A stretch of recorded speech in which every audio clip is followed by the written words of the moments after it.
Hello friends, welcome to my YouTube channel Engineering Seeker. तो friends, आज की video में हम पढ़ने जा रहे हैं प्रॉपर्टीज ऑफ फोरियर ट्रांसफॉर्म। इसमें हम 5 प्रॉपर्टीज पढ़ेंगे जो कि है linearity, time shifting, frequency shifting, time differentiation and time reversal. तो चलिए स्टार्ट करते हैं। फर्स्ट प्रॉपर्टी हमारी लीनियरिटी प्रॉपर्टी। इस प्रॉपर्टी के अकॉर्डिंग क्या होता है फ्रेंड्स कि हमारा जो कि कोई भी सिग्नल होता है उसका जो फोरियर ट्रांसफॉर्म जो है वो क्या होता है, लीनियर होता है। और ये जो प्रॉपर्टी होती है वो सुपरपोजिशन प्रिंसिपल को फॉलो करती है। मतलब कि सुपरपोजिशन प्रिंसिपल क्या है कि जब किसी सिग्नल के इनपुट में हम चेंजेस करें और उनका जो एल्जेब्रिक सम होगा, मान लीजिए कोई 2 सिग्नल हैं, उनके इनपुट में कुछ चेंजेस हों तो वही सेम चेंजेस उनके आउटपुट में भी होना चाहिए। मतलब कि it state that the algebraic sum of signals at the input is equivalent to the Fourier transform of the signal at the output. ठीक है फ्रेंड्स, तो इसके अकॉर्डिंग हम क्या मान लेते हैं कि मान लीजिए हमारे कोई 2 सिग्नल है, पहला x1n जिसका फोरियर ट्रांसफॉर्म क्या है x1 ऑफ ओमेगा, और दूसरा है x2 ऑफ n जिसका फोरियर ट्रांसफॉर्म है x2 ऑफ ओमेगा। अब क्या होता है कि फ्रेंड्स की जो सुपरपोजिशन प्रिंसिपल है इसके अकॉर्डिंग क्या होगा कि हमारा जो सिग्नल है x1n और x2n, इनमें यदि कोई चेंजेस होते हैं, x1n में चेंजेस होता है a से और x2n में कोई चेंजेस होता है b से, जब इसका एल्जेब्रिक सम होगा इनपुट पर तो आउटपुट पर भी क्या होगा, जो x1n का फोरियर ट्रांसफॉर्म होगा x1 ओमेगा उसमें भी a से चेंजेस होंगे, और जो x2 ओमेगा होगा उसमें b से चेंजेस होंगे। तो ये बताता है कि फोरियर ट्रांसफॉर्म जो होगा इसका आउटपुट पर उसमें भी सेम चेंजेस होंगे जैसे चेंजेस हमारे इनपुट पर होंगे। तो चलिए फ्रेंड्स, इसका आप हम प्रूफ देख लेते हैं। We know that by the definition of Fourier transform के अकॉर्डिंग क्या होता है कि f of xn is equal to the summation of n to n is equal to minus infinite to infinite x of n e to the power minus j omega n। ये Fourier transform का formula है। तो इसकी जगह पे हम क्या करते हैं कि जो xn है इसकी जगह पे हम क्या करते हैं, अब ये जो वैल्यू है इसको पुट करते हैं, और यहाँ पे भी xn की जगह पे यही सेम वैल्यू हम इस इक्वेशन में पुट करते हैं। तो फ्रेंड्स, हमारी जो न्यू इक्वेशन होती है वो कुछ इस तरीके की बनेगी कि f of a x1 of n plus b x2 of n, और यहाँ पे भी हमने क्या ये वाली वैल्यू पुट की। तो फ्रेंड्स, इस तरीके से हमारी कुछ इक्वेशन बनती है। अब क्या करते हैं फ्रेंड्स कि यहाँ से हम जो है इसका मल्टीप्लाई इधर बाहर की साइड करेंगे तो इसके लिए एक अलग टर्म हो जाएगी और इसके लिए सेकेंड टर्म हो जाएगी, जो कुछ हमको इस तरीके की दिखेगी।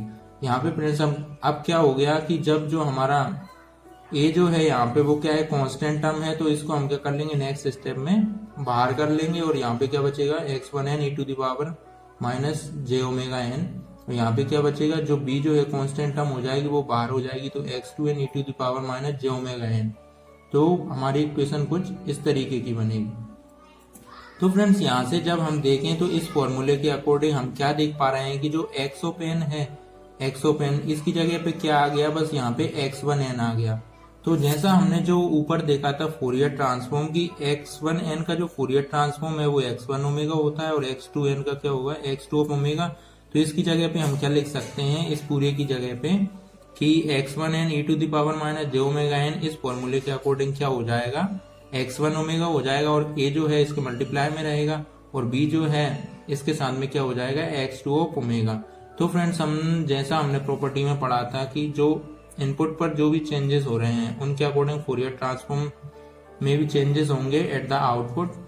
तो उसी के लिए जो हमारा फोरियर ट्रांसफॉर्म है f of a x1n plus b x2n जो होगा वो a x1 of omega plus b x2 of omega के इक्वल या इक्विवेलेंट हो जाएगा। तो इस तरीके से फ्रेंड्स ये प्रॉपर्टी हमारी कंप्लीट हो। तो फ्रेंड्स, नेक्स्ट प्रॉपर्टी हमारी टाइम शिफ्टिंग प्रॉपर्टी। इस प्रॉपर्टी के अकॉर्डिंग क्या है फ्रेंड्स की the time shifting property state that a shift in the time domain by an amount of m is equivalent to the multiplication by e to the power minus j omega m in the frequency domain.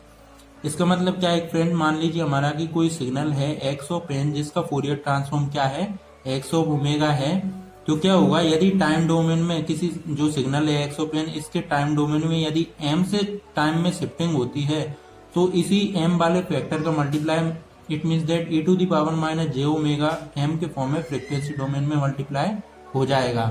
यहाँ पर देखने वाली बात ये है friends कि यहाँ पे जिस फैक्टर से हमारा टाइम डिले हुआ है या जो टाइम में शिफ्टिंग हुई है m से, तो उसी m से मतलब कि यहाँ पे फ्रीक्वेंसी डोमेन में मल्टीप्लाई होगा। तो चलिए फ्रेंड्स, इसका प्रूफ देख लेते हैं। By the definition of Fourier transform we know that friends की जो फॉर्मूला होता है वो होता है F of x n is equal to summation of l equal to minus infinite to infinite x of n into e to the power minus J omega n. तो जैसा हमने पिछली प्रॉपर्टी में किया था, इस एक्स ऑफ एन की जगह पे हम ये जो है पूरी वैल्यू को प्लेस कर देते हैं और ये इस एक्स ऑफ एन की जगह पे ये जो वैल्यू होगी उसी को सब्स्टिट्यूट करेंगे। तो हमारी जो इक्वेशन होगी कुछ इस तरीके की बनेगी कि f of x of N minus m is equal to summation of n equal to minus infinite to infinite x of N minus m into e to the power minus J omega n as it is. ठीक है friends, तो अब हम यहाँ पे क्या मान के चलते हैं कि इस n माइनस एम को हम मान लेते हैं, ये क्या है p के इक्वल मान लेते हैं। तो यहाँ पे क्या होगा कि n minus m is equal to हमने क्या मान लिया, यहाँ पे p मान लिया।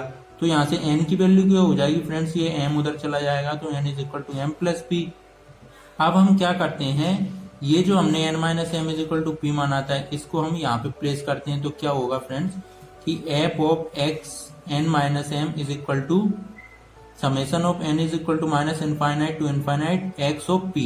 यहाँ पे एन माइनस एम की जगह क्या आ गया पी और E to the power minus J omega, और ये जो एन था इसकी जगह पे हमने क्या लिख दिया एम प्लस पी। अब नेक्स्ट स्टेप में हम क्या करेंगे फ्रेंड्स कि इसका मल्टीप्लाई एम में भी हो जाएगा और देन पी के साथ भी होगा। तो हमारी इक्वेशन कुछ इस तरीके की बनेगी। यहाँ पर जो है X P as it is है, E to the power minus J omega का मल्टीप्लाई एम के साथ भी हो गया डॉट, और जो E to the power minus J omega का पी के साथ भी हो गया। ठीक है फ्रेंड्स, यहाँ पे फ्रेंड्स एक फॉर्मूला यूज हुआ है कि जब जो हमारा बेस सेम होता है तो जो पावर जो होती है एडअप हो जाती है। इसी का अगर हम उल्टा करें, जो बेस होगा उसके अकॉर्डिंग क्या होंगी, जो पावर जो इनकी डिवाइड हो जाएगी, इट मीन्स दैट ये मल्टीप्लाई के फॉर्म में आ जाएगी। ठीक, अब फ्रेंड्स नेक्स्ट स्टेप में क्या हुआ कि यहाँ से E to the power minus J omega M जो है वो क्या है, कांस्टेंट टर्म है, तो उसको हम क्या करते हैं बाहर निकाल लेते हैं। इसके बाद हमारा इनसाइड क्या बचेगा, समेशन ऑफ ये वाला साइन पूरा बचेगा एक्स ऑफ पी के साथ में, और ये वाली टर्म हमारी यहाँ पे बचेगी। अब फ्रेंड्स जैसा फॉर्मूला होता है यहाँ पे हमारा पूरा जो फोरियर ट्रांसफॉर्म का फॉर्मूला है वो पी के फॉर्मेट में चेंज हो चुका है। इट मीन्स दैट हम इसका जो फोरियर ट्रांसफॉर्म है पूरा का पूरा कैसे लिख सकते हैं, एक्स ऑफ ओमेगा के फॉर्म में लिख सकते हैं। तो इस तरीके से फ्रेंड्स हमारी जो होती है जो टाइम शिफ्टिंग प्रॉपर्टी है F of x of N minus N is equal to E to the power minus J omega M और एक्स ऑफ ओमेगा, जैसा हमने यहाँ पे पढ़ा था कि X of N minus M का जो फोरियर ट्रांसफॉर्म होगा वो क्या होगा, ई to the power minus J omega M X of omega. ठीक है फ्रेंड्स, तो इस तरीके से हमारी जो है टाइम शिफ्टिंग प्रॉपर्टी जो है प्रूव हो जाती है। तो दोस्तों नेक्स्ट प्रॉपर्टी हमारी फ्रीक्वेंसी शिफ्टिंग प्रॉपर्टी। इस प्रॉपर्टी के अकॉर्डिंग क्या होता है friends, this property state that the multiplication of a function x of n by amount of e to the power j omega naught n in the time domain is equivalent to the shifting of Fourier transform x of omega in the frequency domain by an amount of omega naught in the positive direction। तो friends it means that जो हमारा कोई signal है x of n, इसका Fourier transform x of omega है, तो क्या होगा जब इसके फोरियर ट्रांसफॉर्म में किसी भी एंगल से यानी कि ओमेगा नोट एंगल से जब शिफ्टिंग होगी तो उसी फैक्टर से means e to the power j omega naught n से हमारा क्या होगा टाइम डोमेन में इसका मल्टीप्लाई हो जाता है। ठीक है फ्रेंड्स, तो चलिए इसका हम क्या करते हैं प्रूफ करते हैं। तो फ्रेंड्स अब तो हम जानते ही हैं कि we know that by the definition of Fourier transform f of x of n is equal to summation of n is equal to minus infinite to infinite x of n into e to the power minus J omega m, ये क्या है Fourier transform का formula. अब similarly हम जैसा पिछली properties में हमने किया कि ये एक्स ऑफ एन है, इसकी जगह पे हमको ये वैल्यू क्या करनी है, सब्स्टिट्यूट करनी है। इसके बाद क्या होगा, एक्स ऑफ एन की जगह पे ये वैल्यू आ गई, यहाँ पे भी एक्स ऑफ एन की जगह सिमिलर ये वैल्यू, एंड देन जो E to the power minus J omega N है वो इधर है। अब क्या करेंगे हम, इसका मल्टीप्लाई जब हम इनसाइड करेंगे इसके, तो यहाँ पे क्या हो जाएगा, एन और जे है जो क्या आ जाएगा, यहाँ पे कॉमन आ जाएगा, और ओमेगा माइनस ओमेगा नोट हमारा क्या बचेगा, इसके इनसाइड बचेगा।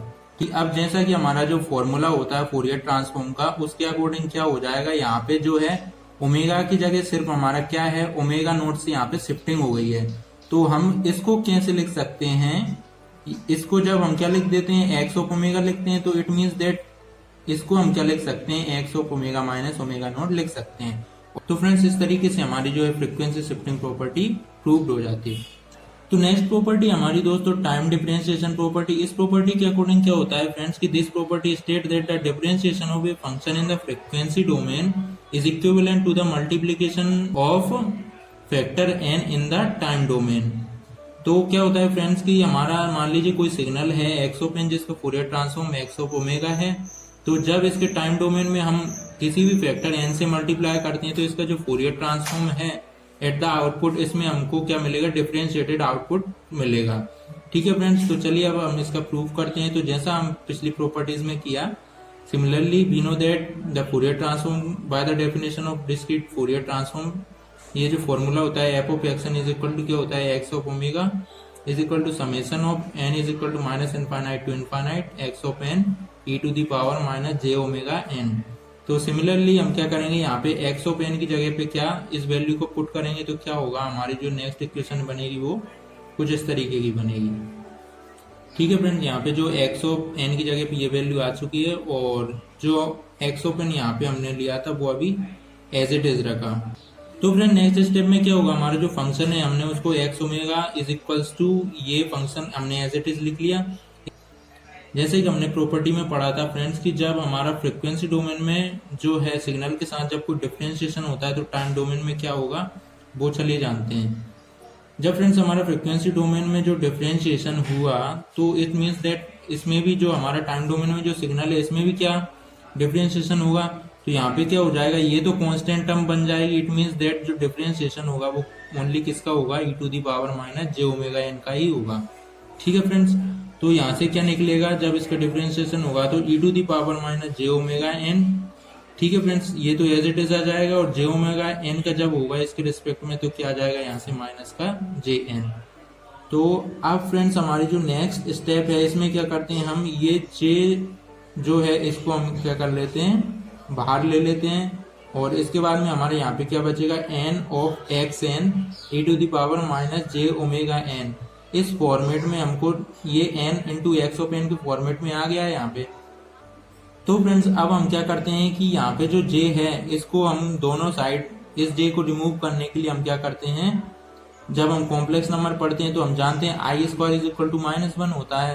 तो इट मीन्स दैट फ्रेंड हम जानते हैं यहाँ पे कि j को रिमूव करने के लिए क्या करना पड़ेगा, हमको यहाँ पे एक और j का मल्टीप्लाई करना पड़ेगा। तो फ्रेंड्स हमारी जो नेक्स्ट स्टेप होगी वो कुछ इस तरीके की दिखेगी। यहाँ पे जो है j का मल्टीप्लाई हो जाएगा तो क्या हो जाएगा, ये j square is equal to -1 and then it becomes positive 1 so it will removed out and then जो हमारी जो ये वाली टर्म जो है बच जाएगी। तो इसके लिए क्या हो जाएगा यहाँ से, तो जो हमारी नेक्स्ट स्टेप होगी फ्रेंड्स उसमें हम क्या करेंगे कि यहाँ पे जब जो है n इंटू एक्स एन जैसा हमारा प्रॉपर्टी में था वैसा का वैसा आ चुका है, तो इसके अकॉर्डिंग क्या हो जाता है, हमारा जो n of x of n है वो यहाँ पे बचेगा लास्ट में। तो क्या होगा कि इसको हम इंटरचेंज करके भी लिख सकते हैं। तो ये कुछ इस तरीके का होगा जैसा कि हमने प्रॉपर्टी में पढ़ा है, एन ऑफ एक्स एन का जो फूरियर ट्रांसफॉर्म है वहाँ पे क्या हो जाता है, डिफरेंशिएशन हो जाता है। तो इस तरीके से फ्रेंड्स हमारी जो फोर्थ प्रॉपर्टी है टाइम डिफरेंशिएशन प्रॉपर्टी वो कंप्लीट हो जाती है। तो दोस्तों हमारी लास्ट और फिफ्थ प्रॉपर्टी है टाइम रिवर्सल प्रॉपर्टी। इस प्रॉपर्टी के अकॉर्डिंग क्या होता है फ्रेंड्स कि हमारा कोई सिग्नल है एक्स ऑफ एन जिसका Fourier transform x of omega है, तो उसमें जो टाइम डोमेन में यदि सिग्नल में कोई रिवर्सल होता है, टाइम रिवर्सल होता है मींस उसकी वैल्यू नेगेटिव हो जाती है, तो हमारा फोरियर ट्रांसफॉर्म में भी वैल्यू क्या हो जाएगी, चेंज हो जाएगी। ठीक है फ्रेंड्स, तो by the definition of Fourier transform we know that this is a formula of Fourier transform and then यहाँ पे जब हम एक्स ऑफ एन की वैल्यू प्लेस करेंगे, क्या करेंगे, एक्स ऑफ माइनस एन जब प्लेस करेंगे तो यहाँ पे क्या हो जाएगा, ये वैल्यू आ जाएगी। यहाँ पे क्या होता है कि जिस तरीके फॉर्म में आ जाएगा और जो है जब हम यहाँ पे क्या करते हैं माइनस जे और इंटू माइनस का ओमेगा करेंगे, मतलब यहाँ से हमने क्या कर सकते हैं वापस से यही टर्म बन जाएगी। तो हमको क्या करना है कि एक्स ऑफ माइनस ओमेगा के लिए हमको इस फॉर्मेट में इसको अरेंज करना पड़ा। ठीक है फ्रेंड्स, तो हमारी जो लास्ट में इक्वेशन आती है वो क्या आएगी, f of x of minus N is equal to x of minus omega. यहाँ पे जब हमारा माइनस ओमेगा था इसलिए हमारे यहाँ पे भी क्या आ गया, एक्स ऑफ माइनस ओमेगा। तो आई होप फ्रेंड्स ये पांचों प्रॉपर्टीज आपको अच्छे से समझ में आ गई होंगी और यदि फिर भी आपका कोई डाउट है तो कमेंट में लिखना मत भूलिएगा और इसी प्रकार की इंजीनियरिंग सब्जेक्ट से रिलेटेड वीडियोस के लिए चैनल को जरूर सब्सक्राइब कीजिएगा।